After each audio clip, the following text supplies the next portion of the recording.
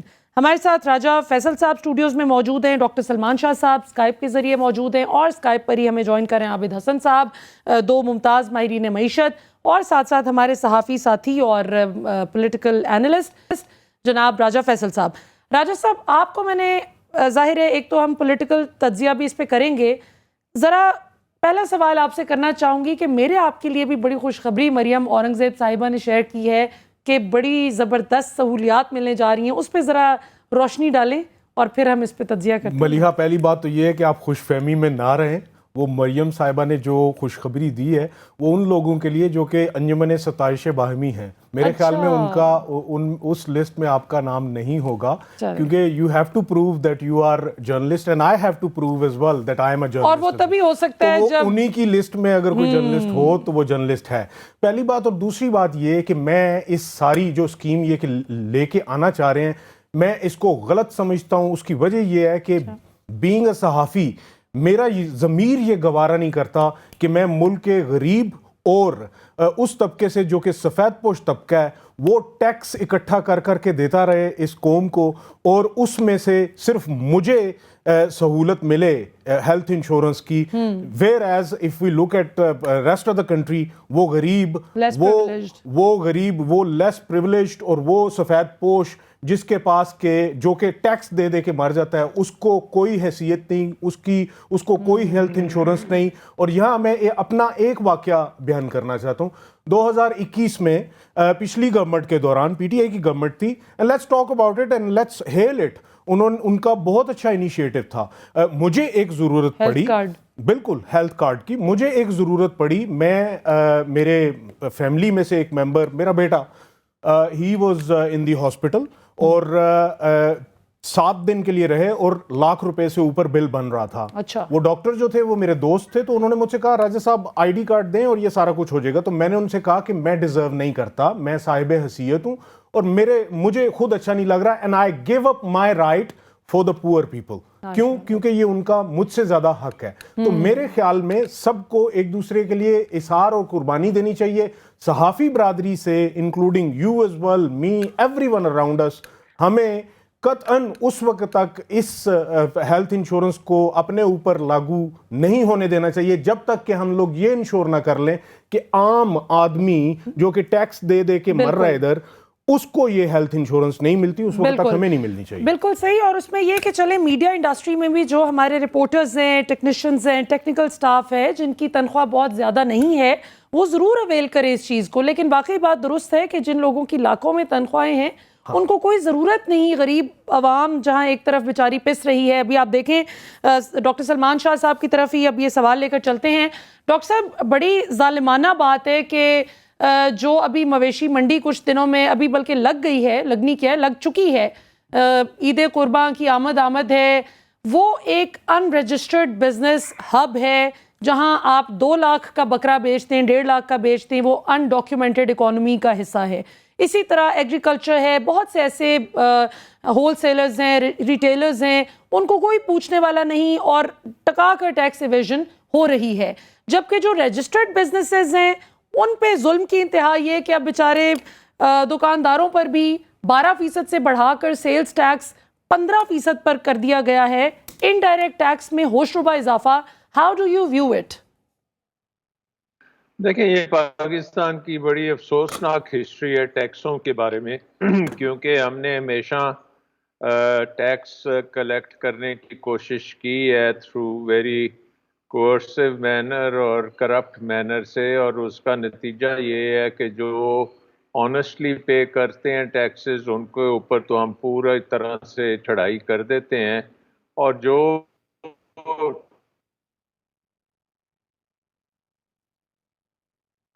جی doctor صاحب کا connection تھوڑا سا چلے عابد حسن صاحب آپ کی طرف آتی ہوں. مین وائل ہم ڈاکٹر صاحب کا کنیکشن جو کنیکٹ کرتے ہیں, آپ ہی کی طرف یہ سوال لے کر چلتی ہوں. آپ ڈاکٹر صاحب کی ہی بات کو آگے اگر بڑھانا چاہیں, ان کا یہ کہنا تھا کہ جو آلریڈی ٹیکس پے کرتے ہیں, ڈاکٹر صاحب سے ہو گیا جی رابطہ بحال؟ چلیں عابد حسن صاحب آپ جاری کیجئے اس گفتگو کو, آپ کنٹینیو کر لیجئے. بالکل صحیح کہہ رہے ہیں. ایشو یہ ہے کہ جو چیز ہم 30-40 سال میں نہیں کر سکے وہ آبویسلی 6 مہینے 1 سال 5 سال میں بھی ہو جائے تو بڑی بات ہے. ابھی تو اس وقت دیکھیں نا, آپ فائنانس میں اس وقت آپ کی صرف اور صرف 2 چیزیں آپ کے مائنڈ میں ہونی چاہیے کہ بھئی اگلے 6 مہینے میں کس طرح میں ڈیفالٹ اوائڈ کروں, کیونکہ اور اس میں آئی ایم ایف کا رول کرٹیکل ہے. اگر آپ کے ساتھ نہیں ہوگی تو بڑی ہائی سرٹنٹی ہے کہ ڈیفالٹ ہو جائے گا, جو بڑا ملک کے لیے بہت لانگ ٹرم کانسیکوینسز ہیں. یہ نہیں ہے کہ اور لوگوں نے اور ملک نہیں ہوئے, بٹ آپ سری لنکا دیکھیں, گانا دیکھیں, لیبنان, بینکنگ سسٹم تباہ ہو گیا ڈیفالٹ کی وجہ سے. سو اینی وے اس میں جو امپورٹنٹ چیز یہ ہے کہ آپ اپنے خرچے کم کریں اور قوم کو یہ کنونس کریں کہ جی وائی از اٹ امپورٹنٹ کہ خرچے کم ہونے چاہیے. اور دوسرا یہ جو آپ نے ٹیکس کی بات کی ہے, دیکھیں یہ بکروں شکروں پہ ٹیکس ضرور ہونا چاہیے, مگر جو بگ ایلیفینٹ ان دی روم ہے جس نے اس ملک کو تباہ کر دیا, really real estate incentive system ملک کا خراب ہے, اس دی ریئل اسٹیٹ سیکٹر. یہ سارا ملک پلاٹوں کے چکر میں پڑا ہوا ہے, from top to bottom for the last 30 years. Nobody is thinking, and that is tax نہیں ہے اس پہ. آپ انڈسٹری لگانے جائیں 1000 آپ کے لیے پرابلمز ہوگی. ریئل اسٹیٹ میں جہاں مرضی پلاٹ لینا لیں, نہ ٹیکس دیں نہ کچھ کریں, ایک دن پلاٹ لیں دوسرے دن بیچیں, کروڑوں روپے کمائیں, اور اس ملک میں پڑ گئے. مطلب you think about it, I don't want to take names, but just imagine کہ from every across the board جو ہے جو ریپبلک کے پے رول پہ ہے, مطلب in the 3 or 4 arms of government, وہ سارے پلاٹوں کے چکر میں ہیں. اور جو انفارچونیٹلی ہمارے ملک میں جو پالیسی کیبنٹ میں بھی آتے ہیں, largely very few of them انہوں نے کوئی ریئل بزنس کی ہے, وہ بھی سارے کو لینڈ ڈیولپمنٹ کو ادھر کو ادھر. دیٹس وائی ان کو یہ آئیڈیا نہیں ہے کہ جی how do you have a modern government, آپ کس طرح ایک ماڈرن ایفیشینٹ فیئر اور ٹرانسپیرنٹ ٹیکس سسٹم لائیں. وہ بس اس چکر میں مطلب گمکری میں پڑے ہوئے ہیں. انفارچونیٹلی ہمارا ٹائمنگ بہت برا ہو گیا ہے اس وقت. اور دیکھیں آپ نے جو بات کی تھی, مجھ سے سوال پوچھا تھا, نیکسٹ 12 months نیکسٹ 24 months اس ملک کے لیے بہت ڈیفیکلٹ ہوں گے. اور ایک responsible government, responsible prime minister کے لیے اٹس کریٹیکل کہ لوگوں کو کہیں کہ جی انفارچونیٹلی جو 40-50 سال کا گند ہے, it will take 2-3 years 5 years, اور بہت پین ہوگی. بٹ میں as government as prime minister یہ انشور کروں گا کہ جو پین ہے وہ ڈسپروپورشنیٹلی امیر طبقے پہ آئے, not on the less income. Less affluent. That is the art of economic development in a crisis country. بالکل ٹھیک. سلمان شاہ صاحب کی طرف واپس چلتے ہیں. ڈاکٹر صاحب آپ نے عابد صاحب کی بھی گفتگو سنی, آپ بھی وہ بات کر رہے تھے, آپ اسی کو بے شک کنٹینیو کر سکتے ہیں. اور ساتھ میں میں ایک اور بھی کویشچن کلب کر دیتی ہوں جو عابد صاحب ہی کی گفتگو سے میں ایکسٹریکٹ کیا ہے میں نے, کہ یہ ریئل اسٹیٹ کا انہوں نے مینشن کیا, اس بجٹ میں ریئل اسٹیٹ کو بھی فیسیلیٹیٹ کیا گیا ہے, جس پر بہت سے جو خاص طور پر سر ٹیکسٹائل سیکٹر ہے ہمارا, جو پچھلی گورنمنٹ میں فلرش کر رہا تھا پی ٹی آئی گورنمنٹ میں, لیکن آج بہت بری طرح سے مار پڑ رہی ہے. Load shedding across the country دوبارہ سے شروع ہو گئی ہے. تو آپ اس ساری صورتحال کو کیسے دیکھتے ہیں؟ ٹیکس سسٹم کو کس طرح سے ہم ریفارم کر سکتے ہیں؟ دیکھیں یہ تو جیسے عابد کہہ رہا تھا نا, یہ اگلے 6 مہینے 1 سال میں تو یہ کام نہیں ہونا. جو مین کام ہے نا اس وقت اخراجات کم کرنا ہے. حکومت کو چھوٹا ہم کر سکتے ہیں. ہم پبلک سیکٹر ڈیولپمنٹ پروگرام 1000 ارب جو ہے وہ صوبے کریں گے, 1500 ارب صوبے کریں گے, 1000 ارب فیڈرل گورنمنٹ کرے گی, 2500 ارب کا پبلک سیکٹر ڈیولپمنٹ. امیجن کریں کہ آپ کے جو پبلک سیکٹر ڈیولپمنٹ پروگرام ہے, پہلے تو وہ کبھی ختم ہوتا ہی نہیں ہے, پروجیکٹس مکمل ہی نہیں ہوتے, جو ہوتے ہیں وہ کبھی ریٹرن ہی نہیں دیتے, اور بڑے غلط ڈیزائن. سو ایک تو ہے امیڈیٹلی اس کو ہمیں کم از کم 1 سال کے لیے اس کو آگے کر دینا چاہیے تھا. دوسرا یہ ہے کہ ہمارے state owned enterprises every day اربوں 1,000 ارب کا تو سبسڈی کی بات کی گئی ہے ڈفرینٹ پاور سیکٹر اور دوسرے جو ادارے ہیں, اس سے بھی زیادہ ہے. اور اس کے اوپر آپ کو ایمرجنسی بیسس پہ کام کرنا چاہیے کہ بھئی یہ اب ہم نہیں افورڈ کر سکتے ان چیزوں کو, اور اس کو آپ کو اس کو کٹ ڈاؤن کرنا پڑے گا. آپ کو پرائیویٹائزیشن کی پوری اسٹریٹجی چاہیے تھی, وہ نظر نہیں آئی. آپ کو ڈیٹ کی جو اسٹریٹجی ہے وہ نظر نہیں آئی. آپ کو جو ایکسپورٹس کے لیے ہم نے کرنا ہے کہ کس طرح سے آپ کی ایکسپورٹس کی طرف کچھ ہو, وہ اس طرح سے نہیں آئی. ہمارا سارا کا سارا جو انرجی سیکٹر ہے وہ بری طرح ہمیں مار رہا ہے. اس میں جتنی چوری, اس میں لائن لاسز اتنے زیادہ ہیں کہ اگر لائن لاسز بھی آپ قابو کر لیں تو آپ کا کرنٹ اکاؤنٹ ڈیفیسٹ کا مسئلہ خاصا حل ہوتا ہے. تو بے شمار چیزیں ہیں جن کے اوپر فوکس کر کے ایمرجنسی بیسس پہ ایکشن لینے کی ضرورت ہے, اور یہ ڈویبل چیزیں ہیں. یہ نہیں ہے کہ راکٹ سائنس ہے, راکٹ سائنس بالکل نہیں ہے. نیت نہیں ہے, ڈائریکشن نہیں ہے, کیپیسٹی جو ہے وہ حکومت کے پاس نہیں ہے, سول سرونٹس کی کیپیسٹی نہیں ہے, اور فوکس انفارچونیٹلی اکنامکس پہ نہیں ہے. اس وقت سیاست جو ہے وہ اوور کم کر گئی ہے اکنامکس کو, اینڈ اس کا ریزلٹس جو ہیں وہ پاکستان کے لیے بڑے خطرناک ہو سکتے ہیں. بڑے خطرناک ہو سکتے ہیں. راجہ فیصل صاحب بالکل درست انہوں نے نشاندہی کی, ڈاکٹر صاحب نے بھی, عابد صاحب نے بھی, کہ کیا مسائل ہیں. لیکن آپ کو کیا لگتا ہے, میری تو آبزرویشن یہ ہے کہ یہ جو مسائل ہیں ان میں سے اکثریت جان بوجھ کے ایسے رکھی گئی ہے. ان مسائل کو جوں کا توں رکھنے میں ہی لائن لاسز میں کسی نہ کسی کا تو فائدہ ہے نا. جو لائن لاسز ہو رہے ہیں, عوام کا نقصان ہے لیکن کسی کی جیب تو بھری جا رہی ہے. ہر وہ چیز جو ہمیں ایک پرابلم کی طرح لگ رہی ہے وہ کسی نہ کسی کی سورس آف انکم بنی ہوئی ہے. بالکل ایسے ہی ہے. اس کو ملیحہ, پہلی بات تو یہ کہ میں نا ون بائی ون ساری چیزوں کو ایڈریس کرنا چاہتا ہوں. پہلی بات تو یہ کہ یہ لائن لاسز اور بجلی چوری اور یہ سارا, اور گیس چوری, میرے خیال میں شروع دن سے ہی گیس ایک ایسی چیز تھی جو کہ سلنڈرز میں ہی مل سکتی تھی. اس کی لائنیں بچھانے کی, اس کے اوپر پھر سیکیورٹی بٹھانے کی یہ ضرورت ہی نہیں تھی, پہلی بات. اور دوسری بات یہ کہ لائن لاسز میں اگر دیکھا جائے تو پوری دنیا میں وہ ٹوکن سسٹمز ہوتے ہیں, کوئنز آپ ڈالتے جاتے ہیں اور آپ کی بجلی آتی رہتی ہے. تو پوری دنیا میں یہ ہے تو پاکستان میں کیوں نہیں ہے؟ ایسے ایریاز جہاں پہ کہ میٹر نہ دیں ان کو سیدھے آپ کوئنز ڈالیں اور اپنی بجلی استعمال کریں, ایسے متعارف کروانے چاہیے. یس, ایڈمنسٹریشنل فیلیئرز ہیں, ہر جگہ پہ ہیں.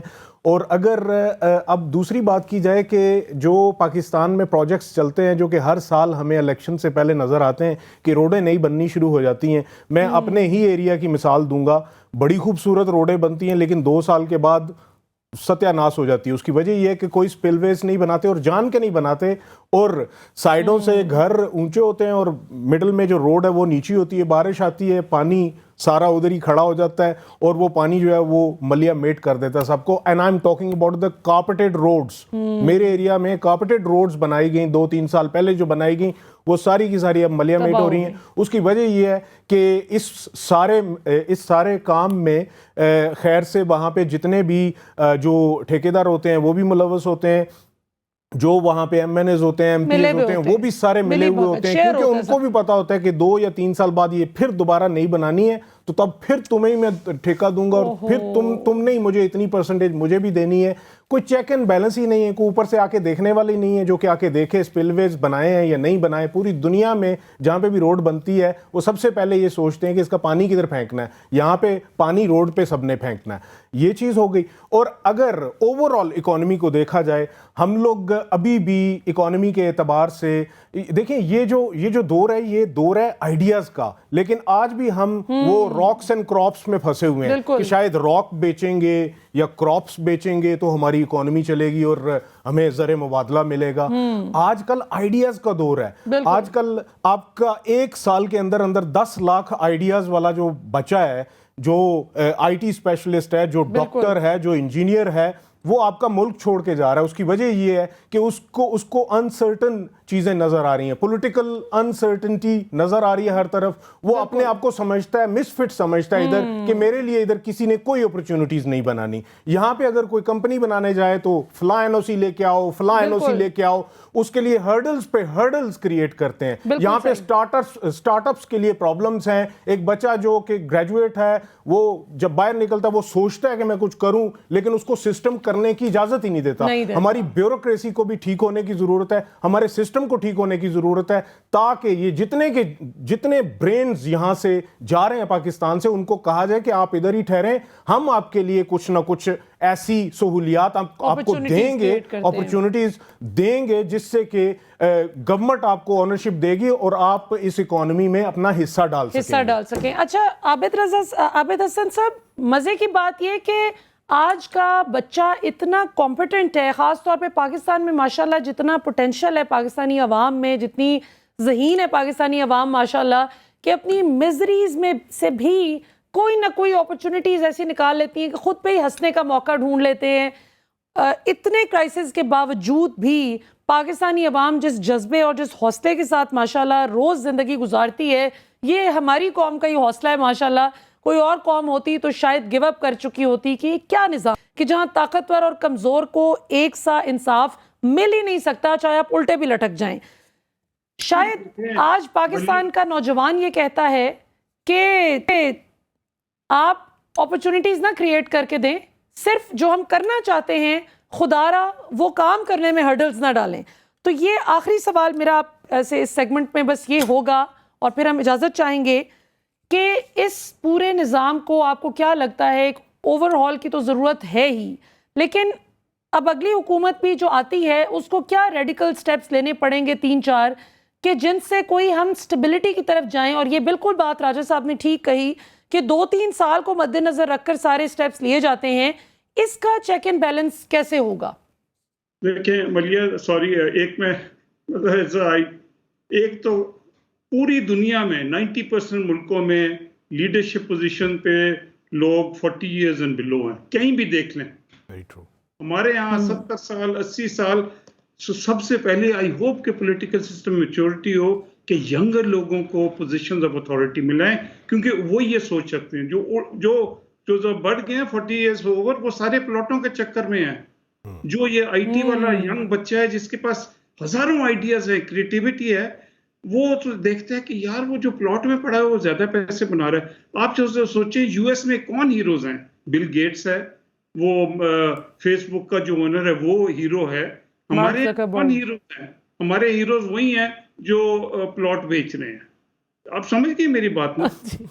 بالکل جی, میں اسلام آباد میں رہتی ہوں, میں تو بہت اچھی طرح سمجھتی ہوں. What I'm trying to say is کہ I hope and pray کہ look, younger people come into positions of authority in the next government and let those younger people take this country forward. Anybody over, sorry Salman, and I don't know Faisal Saab ki kya age hai, but anybody over 60 cannot take this country forward, period. بالکل ٹھیک. اور یہ تھوڑا سا اس پہ بھی بتا دیجئے گا, آج اسحاق ڈار صاحب نے فرمایا ہے کل اپنی تقریر میں, بجٹ تقریر کے دوران انہوں نے بڑا جنرسلی یہ فرمایا کہ یہ کوئی الیکشن بجٹ نہیں ہے, اگر الیکشن بجٹ ہوتا تو پھر ہم اس کے خد و خال کچھ اور طرح کے رکھتے. اگرچہ ویسے الیکشن کے لیے 22 ارب روپے مختص کیے گئے ہیں اس بجٹ میں, کیا کہیے گا؟ دیکھیں وہ الیکشن بجٹ تو یہ ہے نا, انہوں نے جو مطلب 200-250 بلین وہ M P As M N As کو دیے, تو وہ تو کلیئرلی الیکشن بجٹ ہے. دوسرا جس میں سلمان کہہ رہے تھے کہ 1,500 ارب پروونسز میں ہیں, اس میں سے 90% ویسٹ ہے. پروونسز میں تو کوئی اوور سائٹ ہوتی نہیں ہے, اور خاص طور پہ provinces like unfortunately may be Sindh, may be Balochistan, کوئی اوور سائٹ نہیں ہے. Most of that money gets wasted. No wonder دیکھیں نا آپ سندھ میں جائیں, ان کی کوالٹی آف انفراسٹرکچر یا سڑکیں یا ہیلتھ یا ایجوکیشن مطلب از ویری پور. اور ایک میں بات کہنا چاہوں گا, دیکھیں اینڈ آئی ہوپ کہ میڈیا یہ ساری پارلیمنٹ جب یہ ڈبیٹ ہو رہی ہے, پارلیمنٹ کی سپریمیسی, یہ وہ پی ایس سی کا چیئرمین میں اس کو بلاؤں گا, کبھی انہوں نے سوچا کہ جو کانسٹیٹیوشن میں لا ہے کہ مطلب every child has a right to education. آج تک کبھی کسی پارلیمنٹیرین نے کسی کو بلایا ہے کہ بھئی یہ وائلیٹ ہو رہا ہے؟ کانسٹیٹیوشن میں یہ ہے کہ debt to G D P 70% سے نہیں ایکسیڈ کرے گا. آج تک کبھی کسی پارلیمنٹیرین نے کسی کو بجٹ دھڑ دھڑ بجٹ اپروو کر دیتے ہیں وداؤٹ نوئنگ کہ جی وہ وائلیشن آف کانسٹیٹیوشن اور لا ہو رہی ہے. بالکل صحیح، بالکل درست. بہت بہت شکریہ عابد حسن صاحب، آپ ہمارے ساتھ موجود تھے. ناظرین یہاں پر وقت تو ایک شارٹ کمرشل بریک کا، بریک سے آئیں گے تو آخر میں راجہ فیصل صاحب سے ایک دو کوئک کویشچنز کریں گے اور یہ ہارڈ کور پولیٹیکل ڈسکشن ہوگی. اس میں ہم ذرا اوورسیز پاکستانیز کے حوالے سے بھی ایک بہت اہم سوال کریں گے، کیونکہ ایک اس بجٹ پہ ایسی بھی انٹرسٹنگ چیز آئی ہے جس پر ایک نئی ڈیبیٹ جو ہے وہ سپارک کر گئی ہے. After the break welcome back ناظرین، آپ دیکھ رہے ہیں پروگرام مقدمہ عوام کا ملیہ ہاشمی کے ساتھ، اور آج تو عوام کا سب سے زیادہ اہم مقدمہ بجٹ ڈسکس کیا جا رہا ہے. آج کے پروگرام میں ہم نے شروع کے حصے میں اور درمیانے حصے میں ماہرین معیشت سے تجزیہ لیا ان کا کہ ان کی ماہرانہ رائے کے مطابق یہ بجٹ کیسا ہے، کیونکہ اسحاق ڈار صاحب نے کل دعویٰ کیا تھا کہ یہ ہم نے سیاست نہیں ریاست بچاتے ہوئے یہ بجٹ ڈیزائن کیا ہے، اور چنگی ریاست بچائی ہے. بیچارہ غریب عوام جو ہے وہ سر پکڑ کے رو رہا ہے کہ مجھے تو پھر ٹھکانے لگا دیا ہے. میرے لیے تو اس بجٹ میں کچھ بھی اچھا نہیں نکلا. سرکاری ملازمین کے لیے بہت اچھی خبر البتہ یہ رہی کہ 35% ان کی تنخواہوں میں انپریسیڈنٹڈ اضافہ، جو کہ آپ کو کبھی بھی اس طرح کا دیکھنے میں نہیں ملا. سرکاری ملازمین اس بجٹ سے بہت خوش ہیں، اس حد تک کہ تنخواہ بڑھ گئی ہے 35%. لیکن ساتھ ساتھ جو قیمتوں کا بھی ایک طوفان آ رہا ہے، قیمتیں بھی ان میں ہوش ربا اضافہ ہو رہا ہے ساتھ ساتھ، تو ظاہر ہے کہ وہ اس پہ پریشان ہے کہ کہیں نہ کہیں یہ بیلنس شیٹ جو ہے یہ ڈار صاحب نے برابر کرا دینی ہے. ایسٹس جو ہیں وہ لائبلٹیز کے برابر، وہ جو جن لوگوں نے اکاؤنٹس پڑھا ہوا ہے زندگی میں، فائنینس پڑھا ہوا ہے، ان کو سمجھ ہوگی کہ میں کیا بات کر رہی ہوں. اور عام لوگوں کے سمجھنے کے لیے کہ جتنا آپ نے کمایا وہ سب اخراجات کی مد میں چلا گیا. تو یہی کچھ صورتحال پاکستانی عوام کے گھر گھر کے بجٹ کی کہانی ہے. راجہ صاحب، اوورسیز پاکستانیز کے لیے اس بجٹ میں کیا خاص بات ہے؟ جی، اس بجٹ میں سب سے خاص بات ڈائمنڈ کارڈ ہے. وہ ڈائمنڈ کارڈ آپ کو ملے اس صورت میں کہ آپ سالانہ $50,000 یا اس سے ابو ریمیٹنسز پاکستان کو بھیجیں، اور وہ آپ کو ڈائمنڈ کارڈ مل جائے گا، جس کے بعد آپ پورے بدماشی کے ساتھ پاکستان میں بھی ایک پسٹل رکھ سکتے ہیں ایز این اوورسیز پاکستانی. پھر جب آپ ایئرپورٹ پہ آئیں گے تو آپ کو علیحدہ سے ایک لائن میں ٹریٹ کیا جائے گا. اور جب آپ کسی ایمبیسی میں جائیں گے وہاں پہ بھی آپ کو چودھری صاحب، راجہ صاحب، ملک صاحب کہہ کے پکارا جائے گا، اور شاہ صاحب کہہ کے پکارا جائے گا، اور علیحدہ سے آپ کا کام کیا جائے گا. باقی سارے غریب اوورسیز پاکستانی سے یہ کہا جائے گا کہ تمہارا خدا چھوٹا ہے، تمہارا پاکستان چھوٹا ہے، ان کا پاکستان بڑا ہے اور ان کا خدا بڑا ہے. اس کی وجہ یہ ہے کہ ان کے پاس پیسے زیادہ ہیں جو کہ یہ پاکستان میں بھیج رہے ہیں. یہاں پہ میں کچھ چیزیں بتانا ضروری سمجھتا ہوں جو کہ میں نے کل سے میں دیکھ رہا ہوں کہ لوگوں نے اس کے اوپر اپنے کیا تاثرات دیے ہیں. سب سے پہلے جس کی عزت کرنی چاہیے، جس اوورسیز پاکستانی کی پاکستان میں ایئرپورٹ سے لے کے اس کے گھر تک اور پھر گھر سے لے کے دوبارہ ایئرپورٹ تک عزت کرنی چاہیے، وہ پاکستانی ہے جو کہ اس پاکستان کو اس وقت چھوڑ کے جاتا ہے جب اس کا بچہ اس کی ماں کی گود میں ہوتا ہے، اور جب وہ پہلی دفعہ آتا ہے تو وہ پرائمری اسکول میں ہوتا ہے، جب وہ دوسری دفعہ 4-5 سال بعد آتا ہے تو وہ ہائی اسکول میں چلا جاتا ہے، پھر جب وہ آتا ہے تو کالج میں چلا جاتا ہے. کوئی اس کی حاملی نہیں، اس نے اپنی پوری زندگی قربان کر دینی ہے. میں ان کی بات کر رہا ہوں جو کہ مڈل ایسٹرن کنٹریز میں وہاں پہ بڑے ہی مشکل حالات میں، اور یہ وہ لوگ ہیں ملیحہ جو کہ منتھلی $1,000 سے کم کمائی والے ہیں، اور وہ ساری کی ساری بدی بدائی کمائی پاکستان میں وہ بھیج دیتے ہیں، اور ان کا $50,000 نہیں بنے گا. ان کو اسی طریقے سے ٹریٹ کیا جائے گا جیسے ان کو للوں تللوں کی طرح اور بھیڑ بکریوں کی طرح، جس طرح ہم سب کو ایسی ٹریٹ کیا جاتا ہے. بھیڑ بکریاں پاکستانی عوام کوئی سے ہی نہیں. آئین ٹوٹ رہے ٹوٹ جائے، نہیں الیکشن کروانا تو نہ صحیح ہوگا ہی نہیں، مانگتے رہو الیکشن. ملیحہ آٹے میں نمک کے برابر ہیں جنہوں نے کہ اپنی حق حلال کی کمائی سے